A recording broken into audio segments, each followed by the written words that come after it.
There we go. Got it. Yeah, deep breath.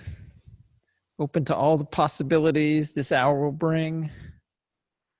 Trying not to be judgmental. Letting our critic have the night off.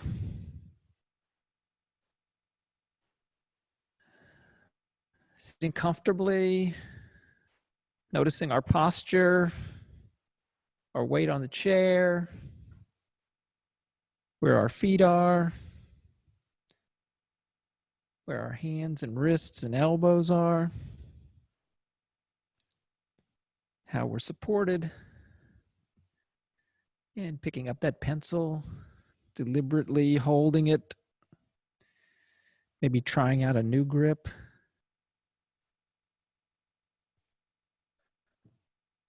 When we touch down to the paper, we notice the pressure. We notice if the paper has any give. We start moving that pencil, our attention right on the point. And we notice how hard we're pushing the pencil. Any resistance in the paper. How smoothly the point moves across it. Let's notice the angle of the pencil to the paper. Is it straight up and down? Is it to the side? How we can vary that, and that changes the line.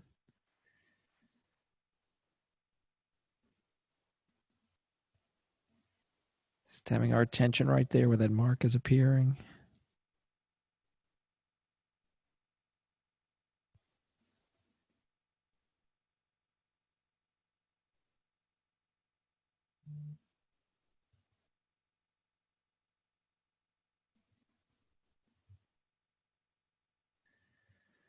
Noticing our breath, just easy, having fun, making some marks, getting warmed up.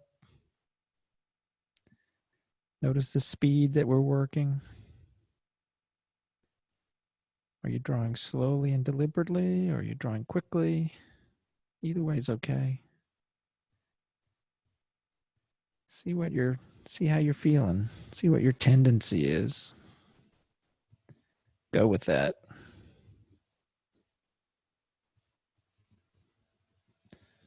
Are the lines straight? Are they curvy? Just notice. You don't have to make them one way or the other. See what's coming out. The more you relax, the more you let go. Does it change? Let it go where it wants. Let that line go on a walk where it wants to go.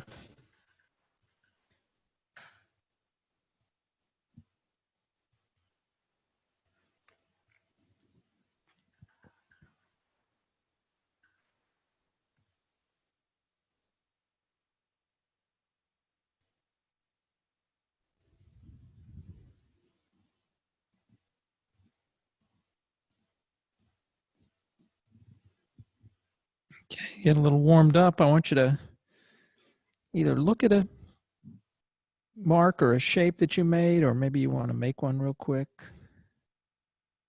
You can work on the paper you're on or start on a new one. Pick out something that's attractive, catches your eye. And then I want you to start to mirror that shape, start to draw that shape and draw it again. So you're making some copies of it. They can be arranged if you like that, or they can be on top of one another, or they can be anywhere on the page. But yeah, we're picking a mark that's interesting or attractive, or just whatever we like to pick. It can be just a square, it can be a line, just so we can repeat it.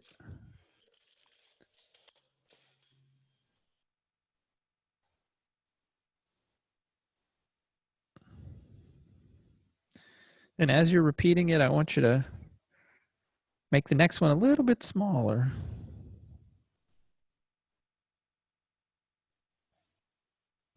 The one after that, just a little bit smaller than that.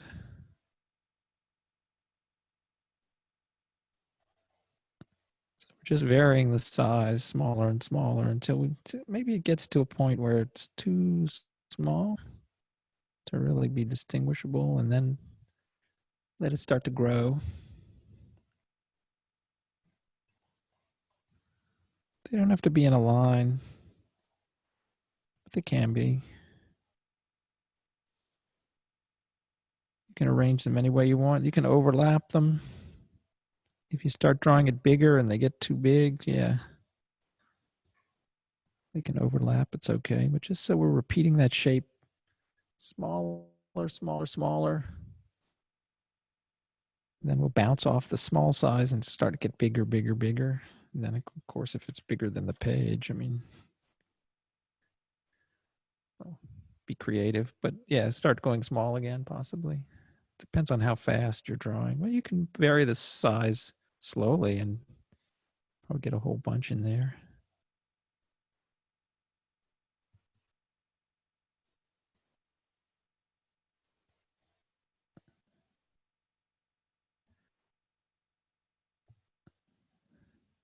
You're welcome to change the shape. If the shape seems too simple, you want it more complicated, or the other way around. Even a few copies. Maybe it's an intricate shape and you're taking your time and copying it carefully. That's good too. As long as we're paying attention to the scale of the shape. Seeing how it changes. Maybe some details disappear as it gets smaller. Maybe you have room for more as it gets bigger.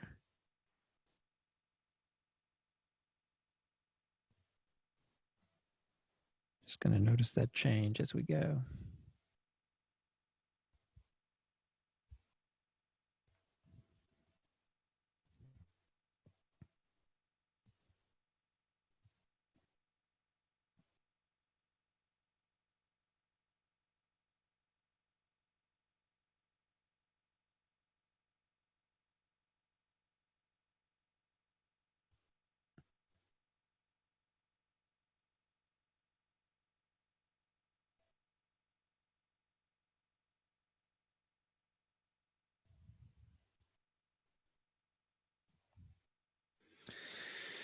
And a good breath on that. Just letting that drawing take over.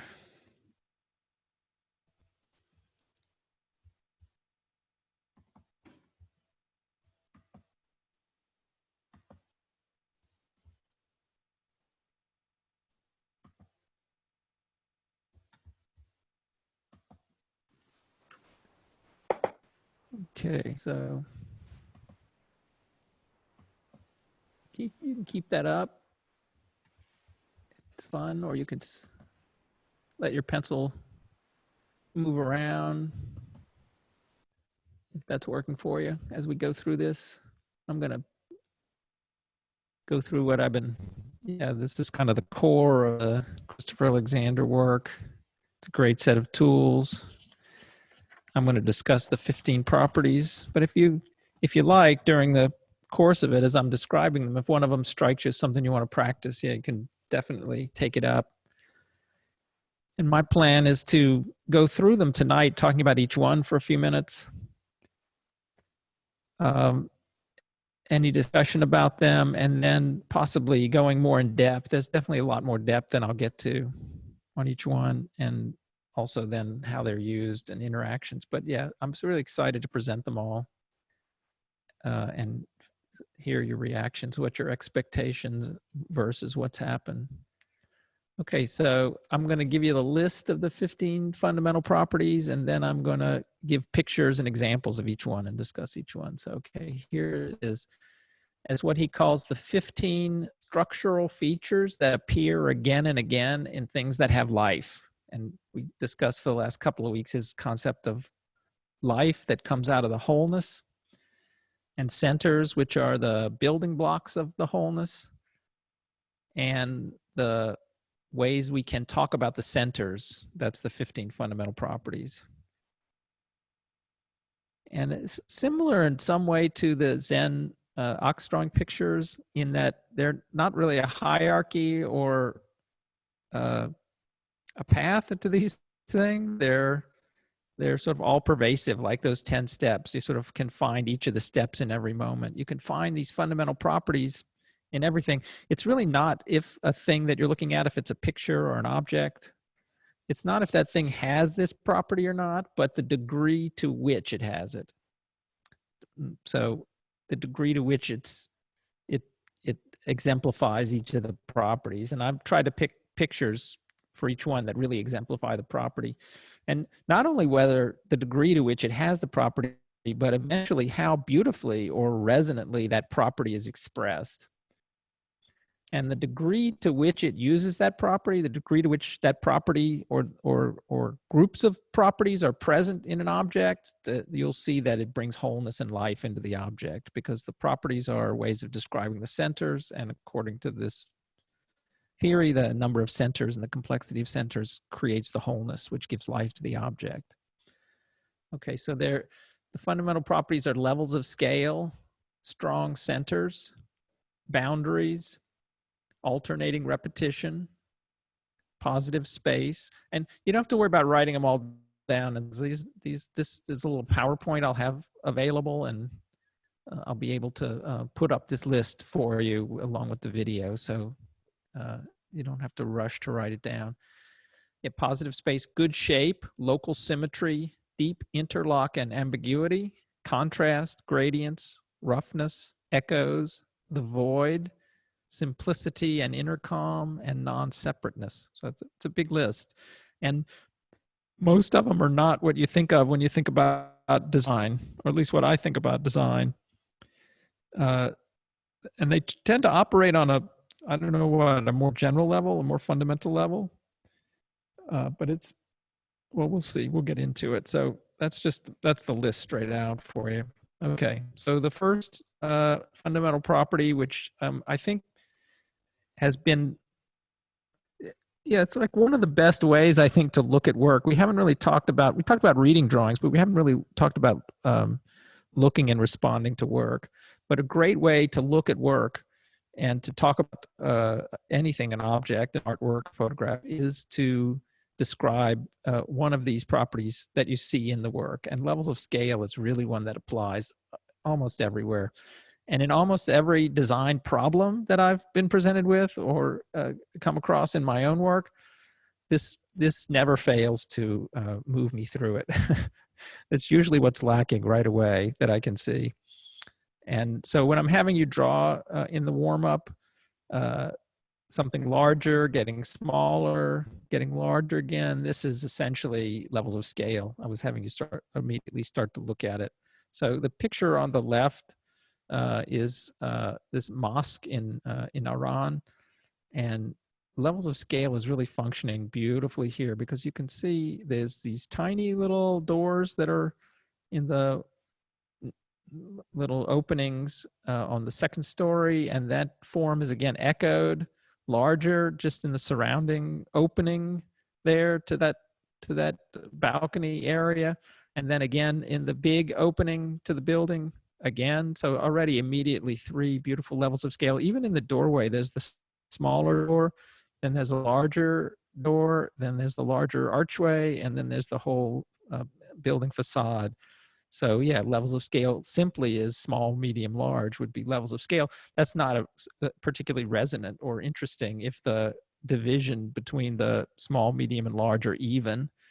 I think about golden ratio would be a good way to think about it. Small to medium, medium to large, and some more elegant ratio, but also always incorporating different scales. You can see on the drawing on the right, this is 1945 drawing by Matisse. And Chris Alexander uses Matisse a lot as a lot of examples. This is a very beautiful, I think, levels of scale because he has, tiny marks. He has medium-sized stuff.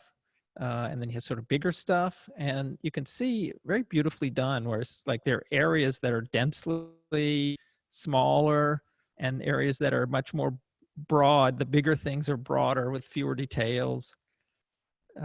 So he's using levels of scale here in quite a nice way. And also it's harder to see a little bit some of the details, and I think it's a good way to point out that levels of scale is not only applicable to the size of something, but anything that can be scaled. So for instance, the brightness. And here he's using levels of scale where he has dark, dark marks and very light, light marks. And so that's another way to think about levels of scale. Anything that can be varied along a path. So color can be scaled, brightness can be scaled, the size of something can be scaled, the vibration of something can be scaled, all sorts of things. So even in the little wavy parts can be smaller waves and larger waves. So yeah, very powerful levels of scale. Okay, so I have another couple of examples because this is a really important one and I want to show a few more examples of it.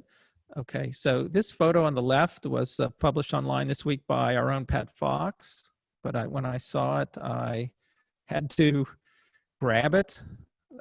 That's a photograph you took, Pat? Is that right? Yeah, that's yours. Yeah. Okay. Yeah. Yes, it is. Yes, it is. Yeah, beautiful photograph. And look, there's these tiny, tiny little parts in the center here. And then there's sort of medium size of these green ones right around the base of the petals. And then there's some large, slightly larger, greener forms. And then there's these long, long petals, right? There's all these little bit, all these scale changes in the shape on the flower. And it really adds a richness, it adds a texture, it adds a complexity. Not to mention really nice composition and lighting. It's a good photograph, but it shows really well these levels of scale. An important thing to ask when you make a drawing is yeah, have I varied it? Have I changed the scale of things like the thinness and thickness of the mark, the lightness and darkness of the mark? That's all levels of scale. And sometimes we tend to make all our shapes and our marks in a picture very similar, like our marks are always the same length, or our shapes that we divide an object up into are sort of always the same or similar size on the page. The two-dimensional size on the page is always similar. So being very conscious of levels of scale and trying to make variations that way will really add some richness, some life to the work. And on the right is a fractal. This is really all levels of scale. You can see that it's in fact how a fractal is really defined is by the variation in levels of scale, and every one of the points along the fractal is proportionately smaller via the feedback formula that creates the thing in the first place. But all throughout the fractal is an expression of levels of scale, creates so much density and complexity along that, but also real richness, a real intrigue as to what that shape is. So that's levels of scale.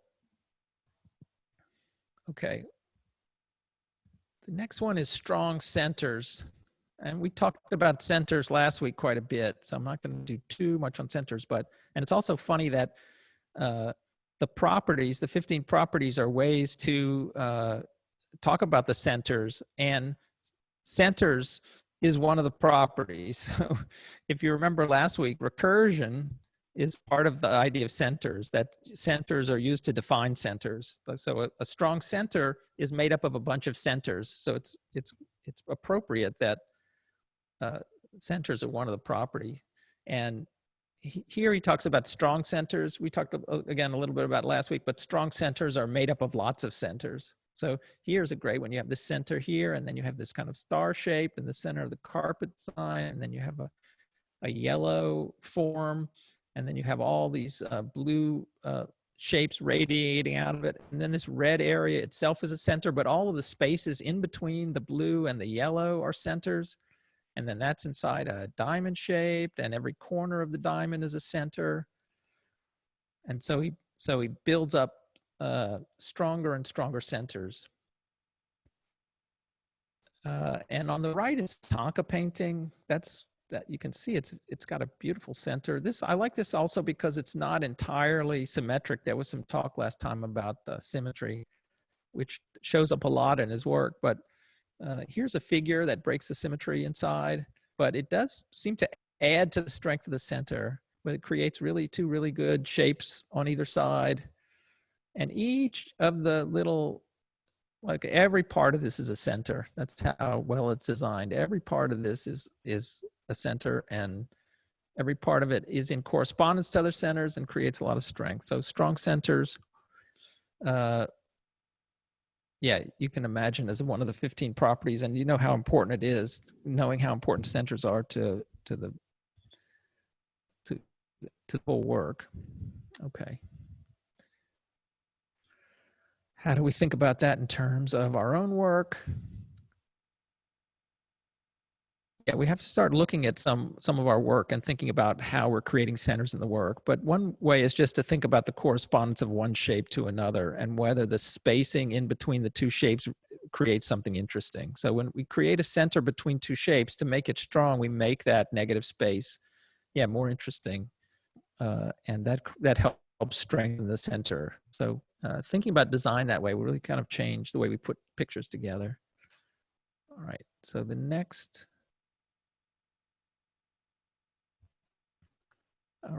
property is boundaries. These really don't seem like design concepts at first, but once you get into it, you can kind of see it. This is this castle in, I don't know if I can pronounce it, Gwalior, India. I don't have my pronunciation great, but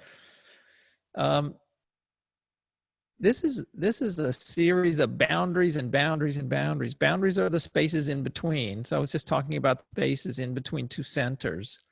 We can see that as a boundary. The boundary itself that's created between two things is itself one of these living properties. And this is kind of a wall or a castle of all kinds of boundaries. So like every floor in here is distinguished differently. There's all these decorative elements. There's a color element. It's also a really good example of levels of scale. If you want to look at it, there's tiny little niches and larger niches, and then these great big towers. And the towers themselves are sort of boundaries between sections. And so in your own work, sometimes you'll draw a line and you'll draw another line right up to the edge of it, or you're shading and you'll be drawing a line and you'll be drawing shading marks and you'll be touching a line with shading marks. Yeah, in this case, it's important to think about that point where it's joining. Think about that boundary. Think about how that boundary is being expressed. So I think really for every property, you can go back to some basic drawing exercises and just thinking about that one property kind of change the approach to mark making. And it's really instructive to see the results and the changes. All right, so on the right side is, I think it's Mizuba Tea Company. I found this one online. It's an incredible company. They make tea, but they also make these bowls. And this bowl is kind of all boundary. That's why I liked it.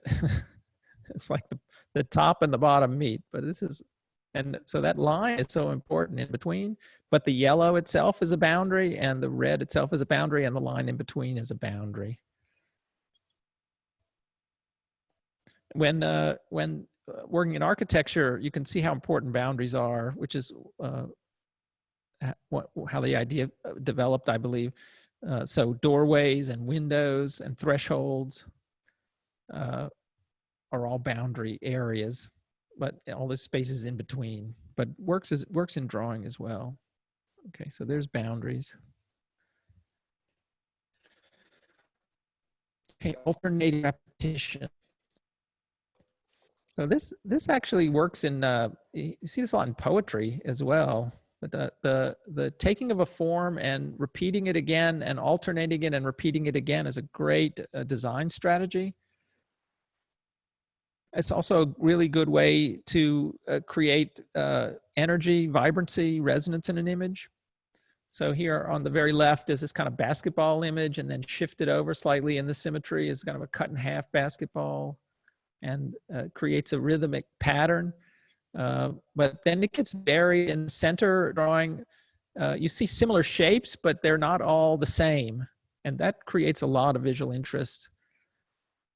So you you have something that looks similar but slightly different. There's a game I play with the kids called Set, where you have to grab cards that are the same shape or the same color, like that, or the same number. This is very similar to that game where you're looking for the similarity. So your eye starts to move around and look for the similarities. A really great way to describe and to design. And the one on the far right is a little excerpt of a Chuck Close painting.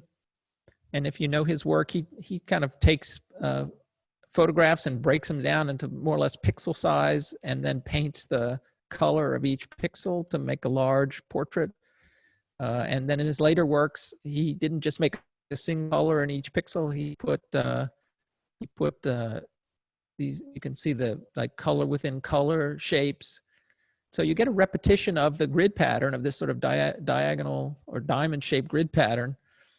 And yeah, then he gets similar stuff, but not the same. And I think that that's really the rule of alternating repetition, is that say you're drawing a leaves, or you're drawing a grapes, or you're drawing something where there's a great similarity, to create more of the visual interest in that. Yeah, noticing just slight variations in those, being very aware of making slight variations in those. So it's repeating, but slight differences, and that can make things much more interesting. He criticizes a lot of architecture for being way too mechanical, like just having a grid-like structure, whereas a little bit of variation in the repetition, creates much more life in an object. So, and many of these, I'm sure, you practice quite a bit. So it's an interesting structure to look at all those, look at them all together, and to think about which ones you use and which ones you don't. But probably you're familiar with all of them, but this is maybe reframes it a little bit. So that's alternating repetition. Okay, positive space. So very important, as we talked about before, is that space between. And so to get a living center really growing, to really get wholeness from a living center, it has to be all the spaces. So he pointed out the centers, but it's also the space. Centers are also spaces between things. So on the Matisse here from 1952, a blue nude, this was a pieces of cutout paper that he glued down. Really kind of amazing, expressive work. This white space up by the head, this white space by the arm, this white space between the legs, beautiful positive spaces become almost as important shapes in the piece as the figure itself. And the white shapes can really be read as a beautiful composition and set of shapes, as much as the blue. And in fact, some of the ways like he divides the blue with these white lines, those are really important. Even though they're thin, small pieces of the drawing, they're no less important than anything else. That division creates shapes. Whoop. Click. That division, that small white line division, creates shapes in the blue, whereas if it was all a solid blue, yeah, you wouldn't have the same feeling for the figure, and you wouldn't have the same, just the two-dimensional read of the beauty of the shapes just wouldn't come through. So yeah, even the tiniest little thing, this is one thing you notice when you start to look at the properties, and you start to look at centers, at the very smallest scale to the very biggest scale, are equally important, because they affect the eye and the reading in some way. If you can see it, it's going to be important. So yeah, these tiny little things. This little space here behind the neck, such an important little shape.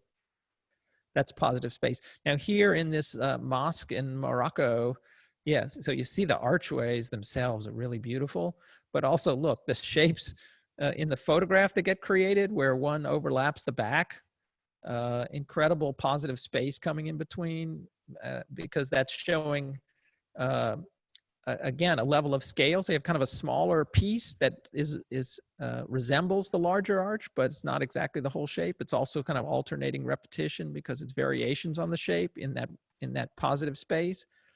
And then you can look and you can see that in the darker area and see the archways themselves and their shapes. And there's a third positive space to notice there, which is because it's architectural, there's this space in between the two columns. And so your mind kind of fills in and sees that there's a space to be walked in. There's even people walking in there. So there's an opening of space in between the columns. That's also considered part of the positive space. Okay. An important one, and also one he gives a little more information on good shape. So of course, when you make a drawing, you want to have good shapes. You wouldn't want to have bad shapes. So I always laughed at this one, good shape. But that good comes back to that question of when, how do you make a good drawing? I think of it that way. Good shape is a shape that has wholeness. Good shape is a shape that is evocative. So what he's saying really, I think, is shapes that you've considered well enough to be resonant. And he does in the book give some qualities of good shape, because maybe it's just too general a thing to say good shape.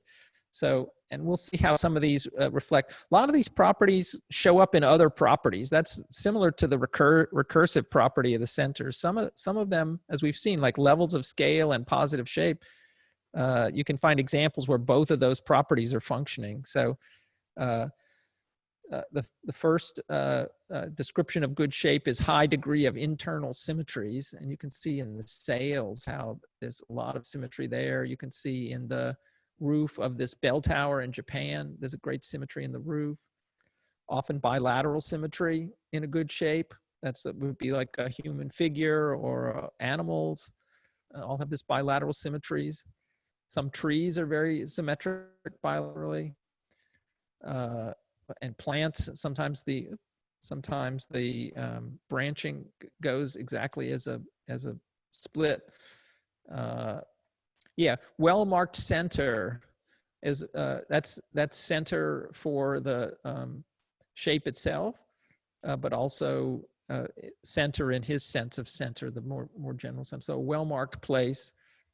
So in each sail, there's a center where the symmetry takes place, and then in the shape, maybe centers around this orange area, could say, like where your eye is going and where the shape is centered here, maybe up where the bell is inside the bell tower. And also important, not always the geometric center. We don't want symmetry is important, as we'll see, but not too symmetric, not completely symmetric, not so symmetric that we don't get any interest in the shape. Okay, positive surrounding spaces, that's in good shape. But you can see this blue shape around the boat. It's beautiful, positive shape. Also the shape that surrounds this roof. And also I'd say the shape that the legs make underneath is a nice positive surrounding space for we consider the roof as a good shape. Distinct from its surroundings.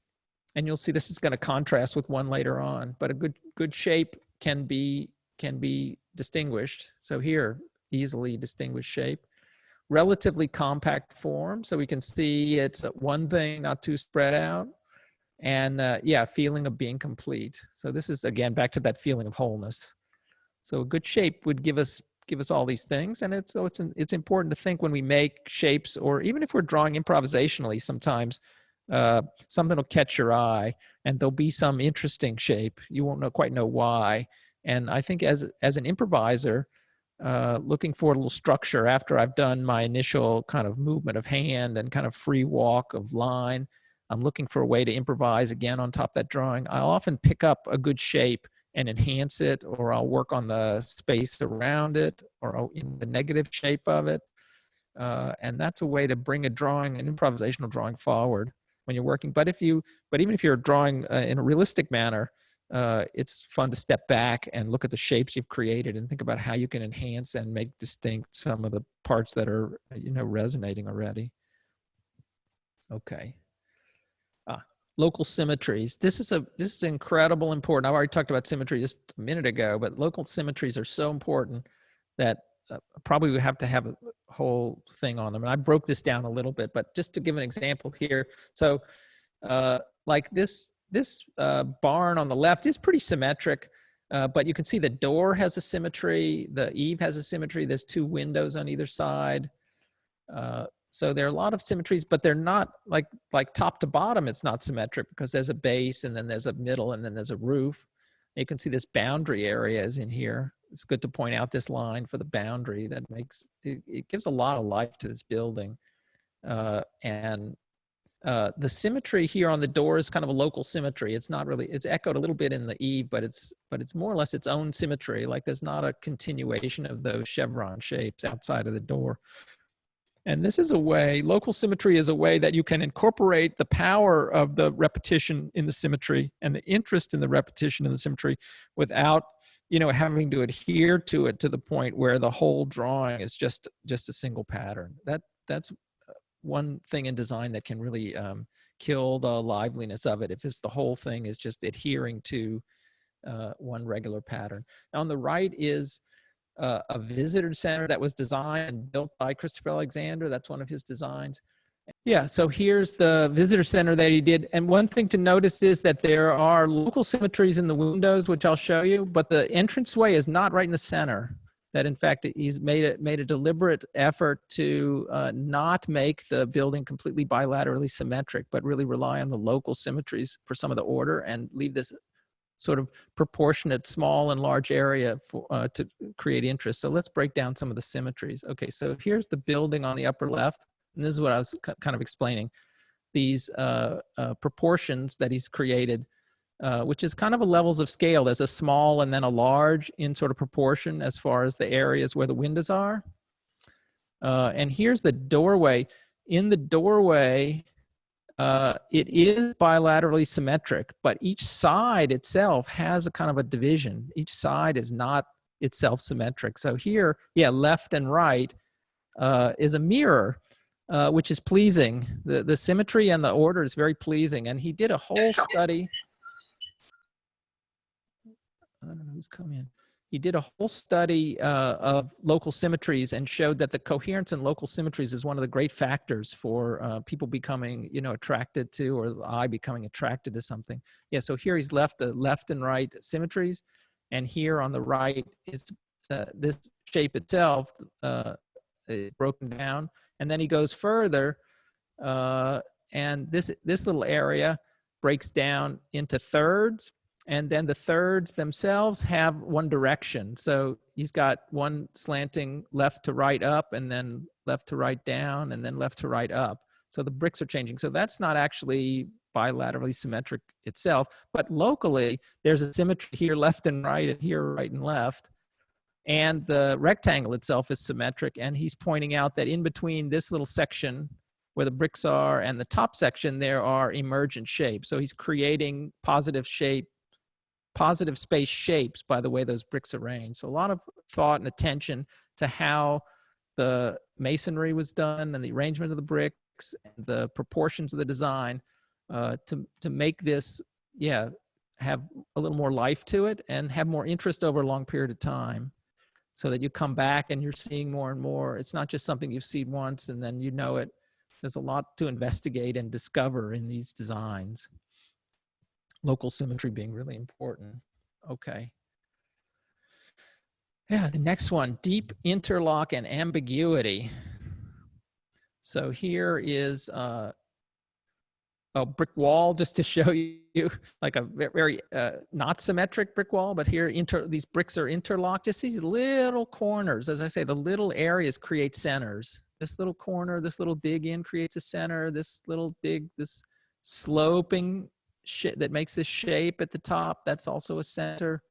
The way they fit together create centers. So they're sort of interlocked. Oh, keep clicking. Okay, here we go.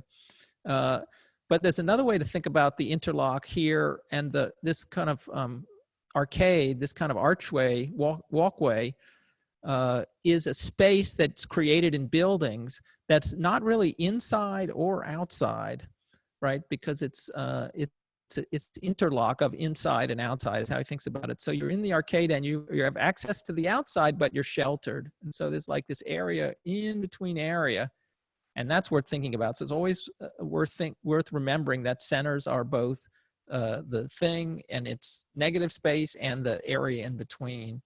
And that is what he considers to be ambiguity. Is this kind of is it inside? Is it outside? We don't quite know. It's a whole other thing that exists. That's an ambiguity as to whether the space is inside or outside. And I visit Hawaii because my wife's from there. And one of the great features of a lot of homes there are that they have large doorways and sometimes whole walls that can kind of fold back. And so you can have an afternoon where you're in a room, which is both inside and outside. You're very exposed to the outdoors, which is really pleasant. There may be a patio there. And so you don't quite know if you're inside or outside. It's a really wonderful space to exist in. Here's the woodblock print by a Japanese master, Hokusai. In a series he did, he made these beautiful woodblock prints of waves, and it was all about these views of Mount Fuji. So you always see Mount Fuji in the background of these pictures. But here you can see this kind of like interlock. You see how the waves are interlocked, and it's a classic picture of waves where you see the positive and negative form. That when the wave curls, you can see it on the big scale, like the whole negative space around the wave curls under the wave, and here the wave curls over it. That's already a deep interlock. And then if these little fingers, they kind of go in and out of the background there, creating a little bit of ambiguous space. Yeah, but every little one of them deeply interlocks. So the white of the foam deeply interlocking with the blue, you can see it there. That kind of deep interlock, yeah, that's very interesting negative space, and it creates every point where it's interlocking, there's creating a center. So that makes so really rich and lively image. Okay. Yeah, these are the next two are really more seem to me like graphic design, but also apply, as you'll see in a lot of places, to buildings and to objects. So contrast. Here's a bowl. Yeah, shows a lot of distinction in the lines and the marks. So how distinct each shape can be from another, and also there's a lot of contrast between the shape itself and the background. And on the right side is a Shaker schoolroom, and the point that he makes in this case is pointing out how contrasty these wood trim lines are. So these wood trims up on the wall between the two windows, and he says if the wood there was a lighter color, was a color closer to the keep clicking, if the wood there was a color closer to the color of the wall, then the sense of the room and the sense of the height of the wall would be diminished. That he feels that the wholeness and the life in the space is really attributable to the contrast of those marks.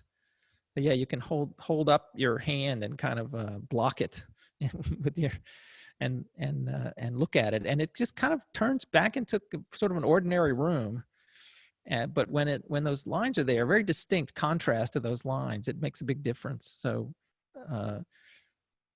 okay. Now gradients are everywhere. Gradients are like what make Adobe Illustrator the tool that it is for people that use it, because it does these sort of beautiful automatic gradients. And if you want to note what's been done in Illustrator, you can look for the gradients in graphic design. Okay, gradients show up in a lot of places, and you'll see like levels of scale. There's actually a lot of similarity between gradients and levels of scale. These are two that complement each other really nicely. Levels of scale can be distinct. Gradients are about the movement between levels. And so when I was talking about levels of scale could be applied to color and be applied to brightness, the master of this was Leonardo da Vinci with a technique known as sfumato, which we've used as a prompt in the drawing bee before. It literally means like smoke. It's like what he was known for was the transition. Why do I keep doing that? Okay, the transition of dark to light in his work, and how you can never really find the line unless he really wants to leave it for you. Like right here on the edge of her face, right to the hairline, and also around the neck and the bottom of the neckline. It's really hard to find out where one starts and the other ends. They're just beautiful, beautiful gradients there. That creates its own kind of ambiguity, but also it allows the mind to fill it in. And some people feel like a lot of what they attribute the beauty of the face is because he doesn't really pull it down to a single line. He uses gradients in all these areas and all the transitions so smoothly and beautifully that your mind has to make it really look like you want it to look. So you may be adding to the beauty of the figure by seeing really what your mind wants to see in terms of beauty. In the center, Norwegian stave church. And so you see a large, and then it's getting smaller and smaller and smaller as the form gets smaller. So there's a systematic variation of the centers. So you have a center and a center and a center. It is levels of scale, but a very smooth change in the levels of scale. Levels of scale can be, like we're saying, in proportion. You can use levels of scale, so you can use distinct shapes as levels of scale. And then you can use a smooth transition. That's really considered gradients. And sometimes you'll see that one property maybe precludes or pushes back another. That's okay. And nothing will include all the properties. They're just used like notes in a scale. This is really a great way to think about it. Like when you play piano, you don't press all the notes at once. You find a chord of notes that's harmonious, and that's the proportions between the notes that make that true and how they resonate together. It's the same in this kind of design. You find the properties that resonate together, and that's how you work. This one on the far right is called the Karma. It's a sculpture by Doho Se. And that's another beautiful levels of scale. So he's got it's a sort of man standing there, and another man on his shoulders covering his eyes, and another one on his shoulders covering his eyes, and it goes up to a very tiny peak, and it's probably about, I don't know, it's probably like 16 or 18 feet tall. It's quite a large sculpture. It's cast sculpture, which if you live around here, it was cast up in the foundry near Newburgh. It's a well-known foundry. And I saw this piece in production at the time, and I've also seen it in New Orleans at the Sculpture Garden there. Quite extraordinary. And if you want to know more, you can go online and see lots of views of it. And so he's using gradient, where it's a systematic variation of the center, which is this figure, in a nice way, and also includes levels of scale. So gradients and scale in there. It becomes very powerful. That repetition of centers becomes very powerful. Okay. Roughness. So I'm getting along.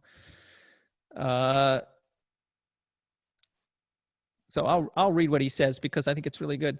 Yeah, this Persian bowl, which I used as a sample for our class for the little advertisement. Yeah, so you see there are repeated centers all in the bowl.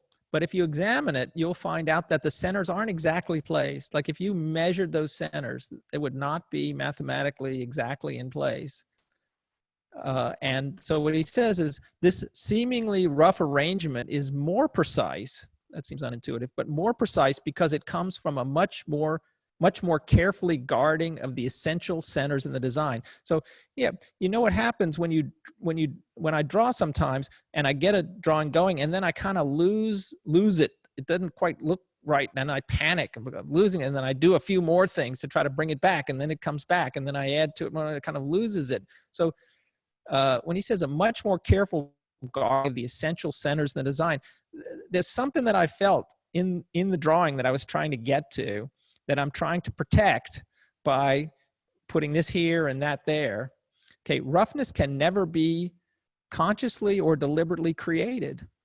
So if you try to make it rough, it's just going to look like you tried to make it rough. He says, then it is merely contrived. To make the thing live, its roughness must be the product of egolessness, the product of no will. Roughness is always the product of abandon. It is created whenever a person is truly free and doing only what is essential. So when I'm struggling to try to bring the drawing back, I make a mark here, I feel that should be there. That's the point. That's the stuff right there. Is you're letting go. And it's that getting to that point of like getting close enough to see the drawing and then really working on trying to bring it out that gives it this roughness. And that's a really wonderful quality of work. And work that's too mechanical, of course, you feel that. You feel it's too mechanical. And that roughness brings more life, according to Christopher Alexander, because this property of the center, which is this roughness. So on the right, there's a lithograph by Susan Rothenberg, and her work is wonderfully rough. is a horse, but it's a beautiful shape, but it's a shadow of a shape. But look at all these wonderful positive spaces created in here. This kind of strange line that divides the thing together. And this is a little bit of a change of scale, but not too much. So levels of scale doesn't mean necessarily big and then small. It can just be slight levels, and that just gives you enough to make it lively. So roughness is a wonderful characteristic, wonderful property. Okay. John, what do you mean by positive space in that drawing? In this case, see this space that's like in between the legs there and this space? Those are like negative space? No. Yeah, I guess maybe positive, not yeah, you could call it negative space. I would say space created by other forms, but it has a positive read to it, so maybe that's confusing. I should just say, look at the shapes that are created in here. Look at the shapes that are created in the shadow. Maybe that's a little better way to say it. Create some wonderfully good shapes in the shadow areas, but even this space, and that would be like in the if this was the figure, the horse was a figure, and the back, and this is the ground, that would be a positive and negative space. So that would be the negative space. But even here, where it makes this sort of triangular shape, is really strong shape. So yeah, a little bit of terminology confusion there. Sorry about that. Okay, we'll go to echoes. Echoes. Echoes, there is a deep underlying similarity, a family resemblance among the elements, so deep that everything seems to be related, and yet one doesn't quite know why or what causes it. That's what he means by echoes. So here's a village in Italy where the roofs are all similar, not exactly the same. They're sort of echoing one another. Makes a beautifully strong set of centers. This is a painting by an artist, Joanne Greenbaum, who shows in New York. Wonderful painter. And I thought it would be a good example because she uses this repetition. So this they're not copies, but they echo each other. The sections are not exactly copies, but they echo each other. And here's a nice kind of a gradient, levels of scale work going on. Strong centers, lots of properties in this work to look at. But yeah, I'm using it as an example echoes because the lines are kind of echoing each other. Same happening at the bottom. There's like echoes around the side. You can see in these stripe pieces, they're not the same piece. They're not even the same shape, and yet they echo each other. There's something about the liveliness of them that's similar, but like he says, maybe something much deeper. Maybe you could have I try to look for an example of something that where the physical objects, the shapes and such were quite different, and yet there was something undeniably similar about them. I thought maybe if you found a really strong family portrait or something like that, where everyone looks a little bit different, but also a little bit the same. That's echoes. Okay, the void. I'm getting close to time, but I want to get through them anyway. Another important element, leaving space for the eye to rest. They talk about in art history, sometimes the sky in a landscape, but it's that place of nothing. So you have to have a little place for openness and for maybe somehow some reference to the unfathomable or to the depth of a drawing. That's what the void is for. So in this carpet, they've left a large portion in the void, and then here in a building floor plan, there's a big space like a courtyard in a drawing can be the void. That's the kind of space in a building where you'd go to just kind of be in nature and maybe to meditate or to be outside while you're still inside. So there's a little ambiguity about inside and outside, but also, yeah, this is a place where you're not enclosed. You can kind of contact the heavens from inside the courtyard. That would be the void.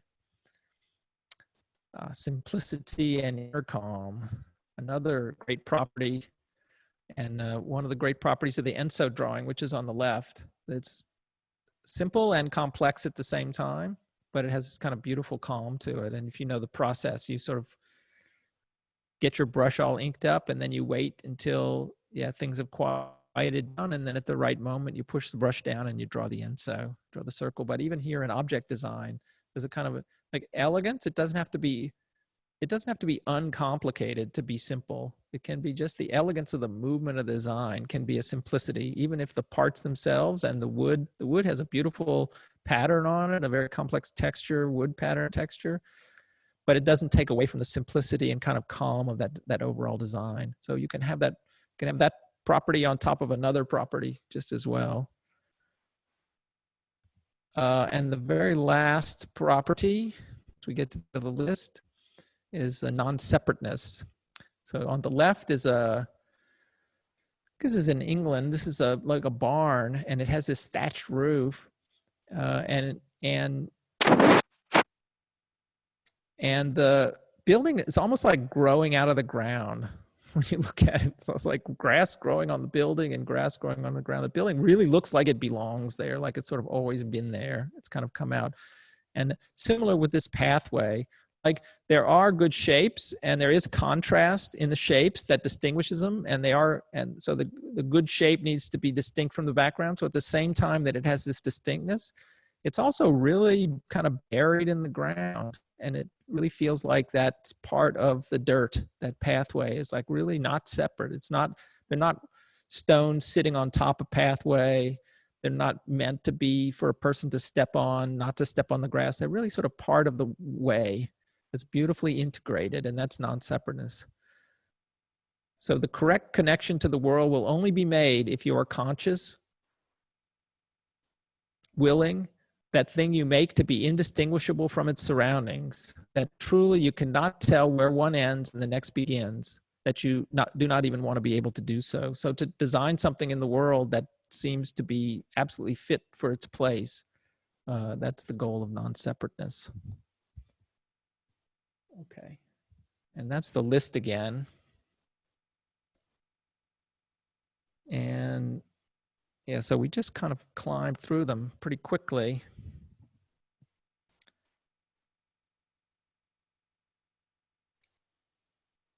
And what I'd like to do is next week to dig down in a couple of them. I for sure want to do more on levels of scale because there's more there.